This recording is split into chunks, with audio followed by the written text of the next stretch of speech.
Hey Christine, it's Lucy. I'm just going to show you what I've done in the past, or what I've heard other people do for archiving their emails. I go down here. If you click your email, hold on just a second, it's wanting to be pickle. And then up here where it says file, so this is your home page here where you see everything, including your email.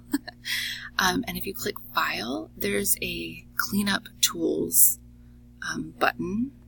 And this is where you can empty your deleted items, which you probably already know.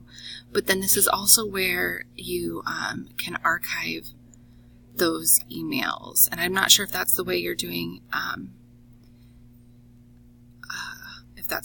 it or not. But then there's also this option for manage mailbox size with advanced tools.